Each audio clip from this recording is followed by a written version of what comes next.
Good morning, my dear student. Today we shall discuss about one of the important lesson. Everything I need to know I learned in the forest, wrote by Vandana Siva. In this lesson is based on two articles written by Vandana Siva.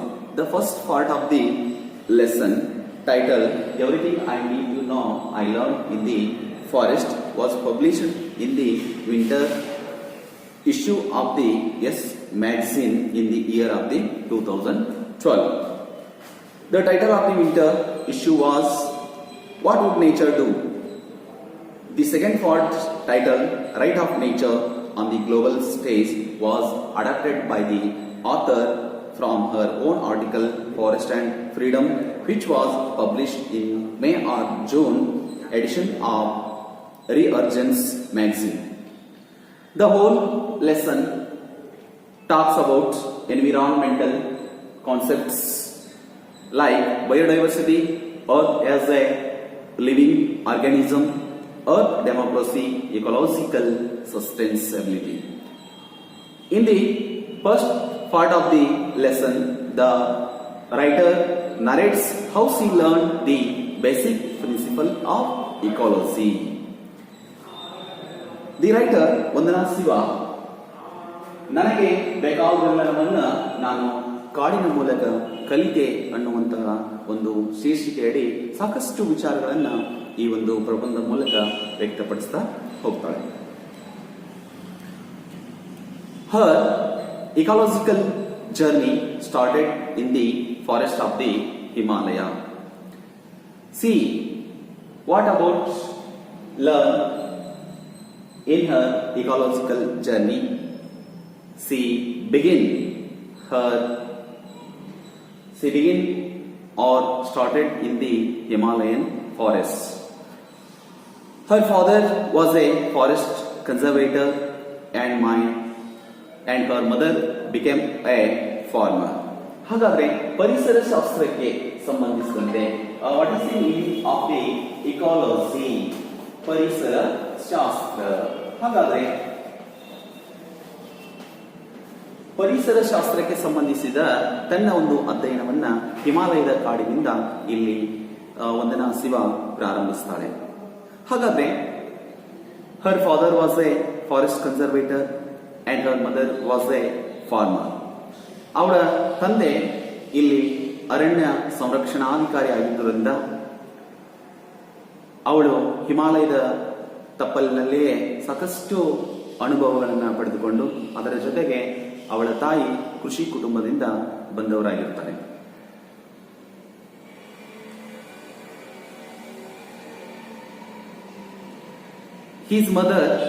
Her mother became farmer after fleeing the tragic partition of India and Pakistan. Incidentally, her mother, who was brought up in Lahore, settled in India after the partition of India and Pakistan. Most of the Himalayan forests and ecosystems that she learned what I know about ecology. ತನಗೆ ಬೇಕಾದಂತಹ ಪರಿಸರ ಶಾಸ್ತ್ರಕ್ಕೆ, ಪರಿಸರದ ಅಧ್ಯಯನಕ್ಕೆ ಬೇಕಾದಂತಹ ಕೆಲವೊಂದಿಷ್ಟು ವಿಚಾರಗಳನ್ನ ಇಲ್ಲಿ ಹಿಮಾಲಯದ ತಪ್ಪಲಿನಿಂದ, ಹಿಮಾಲಯ ಪರ್ವತ ಪ್ರದೇಶದಿಂದ ಪಡೆದುಕೊಳ್ತಾಳೆ. The songs and poems our mother composed for us were about trees, forest and Indian forest civilization. ಹಾಗಾದ್ರೆ ಅವಳ ತಾಯಿ ಕೃಷಿ ಕುಟುಂಬದಿಂದ ಬಂದವಳಾಗಿದ್ದರಿಂದ ಕಾಡಿಗೆ ಸಂಬಂಧಿಸಿದಂತೆ, ಗಿಡಗಳಿಗೆ ಸಂಬಂಧಿಸಿದಂತೆ, ಹಾಗೆ ಭಾರತದ ಅರಣ್ಯ ನಾಗರಿಕತೆಗೆ ಸಂಬಂಧಿಸಿದಂತೆ ಸಾಕಷ್ಟು ಇಲ್ಲಿ ಹಾಡುಗಳನ್ನ ರಚಿಸಿ ಅವಳ ಒಂದು ಬೆಂಬಲಕ್ಕೆ ತನ್ನ ಸಹಾಯ ಹಸ್ತವನ್ನ ನೀಡ್ತಾಳೆ. Her involvement in the contemporary ecology movement began with Chipko. ತನ್ನ ಒಂದು ತೊಡಗುವಿಕೆಯನ್ನ ಇಲ್ಲಿ ಚಿಪ್ಕೋ ಚಳುವಳಿಯ ಮೂಲಕ ಪ್ರಾರಂಭಿಸ್ತಾಳೆ. What is the meaning of the Chipko? Chipko, it is a non-violent response to the large-scale deforestation. ಇದೊಂದು ಅಹಿಂಸಾತ್ಮಕ ಚಳುವಳಿ. ಹಾಗಾದ್ರೆ ಪರಿಸರ ನಾಶದ ವಿರುದ್ಧ ಹಿಮಾಲಯದ ಕಾಡಿನಲ್ಲಿ ಎಲ್ಲ ಮಹಿಳೆಯರು ಕೈಗೊಂಡಂತಹ ಒಂದು ಚಳುವಳಿಯನ್ನ ನಾವು ಚಿಕ್ಕೋ ಚಳುವಳಿ ಅಂತ ಕರಿತೀವಿ. That was taking place in the Himalayan reason. ಹಾಗಾದ್ರೆ ಚಿಕ್ಕೋ ಚಳುವಳಿ ಪ್ರಾರಂಭ ಎಲ್ಲಿ ಅಂತಂದ್ರೆ ಇಲ್ಲಿ ಹಿಮಾಲಯನ್ ರೀಸನ್, ಹಿಮಾಲಯ ಒಂದು ಪರ್ವತ ಪ್ರದೇಶದಲ್ಲಿ ತಪ್ಪಲಿನಲ್ಲಿ ಇದರ ಒಂದು ಚಳುವಳಿಯನ್ನ ಪ್ರಾರಂಭ. In the year of the 1970s, women from my region in the Garhwala, Himalaya had come out in defense of the forest. All of the women came out in the year of the 1970s to protect the trees in the Himalayan region. Logging had led to landslides and floods and scarcity of water, fodder and fuel. Since women provide these are the basic needs in the Himalayan region. When the loggers, ಯಾವಾಗ ಉದ್ಯಮಿಗಳು ಬಂದು ಹಿಮಾಲಯದ ಒಂದು ಕಾಡಿನಲ್ಲಿ ಮರಗಳನ್ನ ಕತ್ತರಿಸಲಿಕ್ಕೆ ಪ್ರಾರಂಭಿಸಿದ್ರು, ಮರಗಳನ್ನ ಕಡಿದು ಅವುಗಳನ್ನ ದಿಮ್ಮಿಗಳನ್ನಾಗಿ ಪರಿವರ್ತನೆ ಮಾಡುವುದರಿಂದ ಯಾವ ರೀತಿಯ ಪರಿಣಾಮಗಳು ಇಲ್ಲಿ ಉಂಟಾಗ್ತವೆ ಅನ್ನೋದರ ಕುರಿತು ಇಲ್ಲಿ ಬರಹಗಾರರು ಯಾವ ವಿಚಾರಗಳನ್ನ ವ್ಯಕ್ತಪಡಿಸ್ತಾರೆ ಅಂತಂದ್ರೆ floods and scarcity of water and landslides. ಹಾಗಾದ್ರೆ ಸಾಕಷ್ಟು ಭೂಕುಸಿತ, ಭೂಪ್ರಳಯ ಮತ್ತು ನೀರಿನ ಕೊರತೆ, ದನಕರುಗಳಿಗೆ ಒಂದು ಮೇವಿನ ಕೊರತೆ, ಅದರ ಜೊತೆಗೆ ದಿನನಿತ್ಯ ತಮ್ಮ ಬದುಕನ್ನು ಸಾಗಿಸಲಿಕ್ಕೆ ಒಂದು ಸೌದೆಯ ಒಂದು ಸಮಸ್ಯೆಯೂ ಕೂಡ ಇಲ್ಲಿ ಉಂಟಾಗ್ತದೆ. Since women provide these are the basic needs, the ಸ್ಕ್ಯಾಸಿಟಿ of water mean longer walks for collecting water and firewood and a heavier burden. What is the meaning of scarcity of water? ಹಾಗಾದ್ರೆ ನೀರಿನ ಕೊರತೆ ಅಂತಂದ್ರೆ ಏನು ಅಂತಂದ್ರೆ ಇಲ್ಲಿ ಹಿಮಾಲಯದ ಒಂದು ಕಾಡಿನಲ್ಲಿ ವಾಸಿಸತಕ್ಕಂತ ಮಹಿಳೆಯರು ಬಹು ದೂರದವರೆಗೆ ಹೋಗಿ ಆ ಒಂದು ತಮ್ಮ ದಿನನಿತ್ಯದ ಅವಶ್ಯಕತೆ ಆದಂತಹ ನೀರನ್ನ ಸಂಗ್ರಹಿಸಿಕೊಂಡು ಬರೋದು ಅವರಿಗೆ ಬಹು ಕಷ್ಟದಾಯಕ ಒಂದು ಸಂಗತಿಯಾಗಿತ್ತು. ಅದರ ಜೊತೆಗೆ ದಿನನಿತ್ಯ ತಮ್ಮ ಸೌದೆ ಉರುವಲಿಗೋಸ್ಕರ ಬಹಳಷ್ಟು ದೂರ ಹೋಗಿ ಏನ್ ಮಾಡಬೇಕಾಗಿತ್ತು, ಆ ಒಂದು ವಸ್ತುಗಳನ್ನು ಅವ್ರು ಏನ್ ಮಾಡಬೇಕಾಗಿತ್ತು, ಸಂಗ್ರಹಿಸಿಕೊಂಡು ಬರಬೇಕಾಗಿತ್ತು. It is meaning of the ಸ್ಕ್ಯಾಸಿಟಿ of water. Women knew that the real value of the forest was not the timber from a dead tree. All of the women, what is the importance of the forest? What is the value of the forest?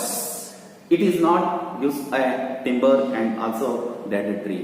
ಕೇವಲ ಮರಗಳನ್ನ ಕತ್ತರಿಸುವುದರಿಂದ ಅದರಿಂದ ಬರತಕ್ಕಂತ ಮರಮುಟ್ಟು ಮತ್ತು ಆ ಒಂದು ಕಟ್ಟಿಗೆ ಮಾತ್ರ ಅಲ್ಲ ಎಂಬುದನ್ನ ಆ ಎಲ್ಲ ಮಹಿಳೆಯರು ಕೂಡ ತಿಳಿದುಕೊಂಡಿದ್ರು. But the springs and streams food for their cattle and fuel for their hearths. All of the women knew about the springs and streams and also fuel for their daily hearths. The women declared that they would hug the trees and the loggers would have to kill them before killing the trees. All of the women came out the house. All of the women hugged the trees in this time. ಎಲ್ಲ ಮಹಿಳೆಯರು ಮನೆಯಿಂದ ಹೊರಬಂದು ಆ ಒಂದು ಉದ್ಯಮಿಗಳ ವಿರುದ್ಧ ಏನ್ ಮಾಡ್ತಾರೆ ಅಂತಂದ್ರೆ, ನೀವು ಮರಗಳನ್ನ ಕತ್ತರಿಸುವಕ್ಕಿಂತ ಪೂರ್ವದಲ್ಲಿ ನಮ್ಮೆಲ್ಲರನ್ನ ಕತ್ತರಿಸಿ ಹಾಕಿ ಎನ್ನುವಂತಹ ಒಂದು ಸಂಘಟನಾತ್ಮಕ ಚಳವಳಿಗೆ ಮುಂದಾಗ್ತಾರೆ. In this time all of the women a folk song of that period said, these beautiful oaks and dodons, they give us cool water, don't cut these trees, we have to keep them alive.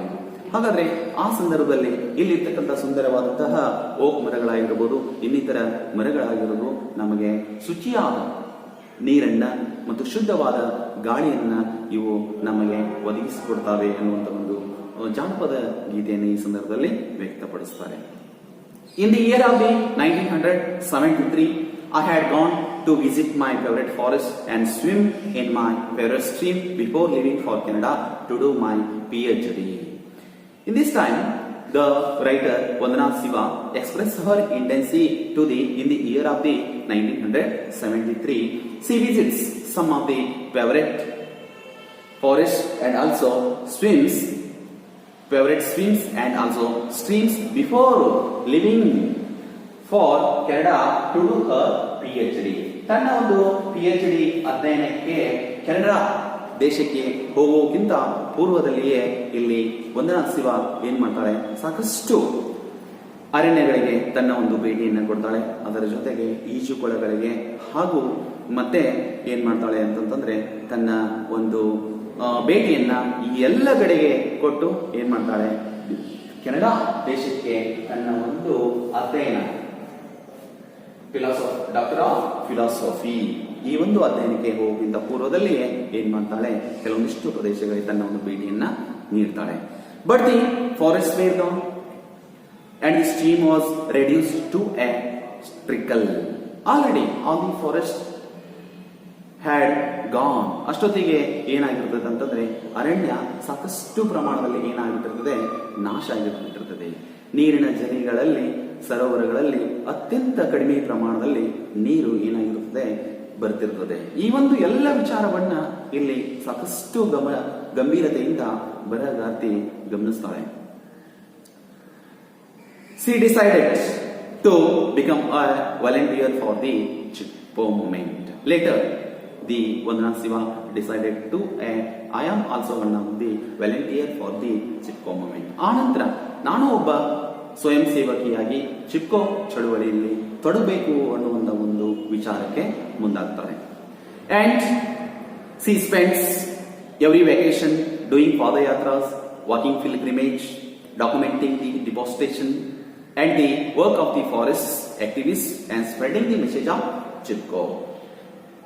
When the writer Vandana Shiva volunteer for the Chipko movement, she doing every vacation, she spend every vacation doing padayatras.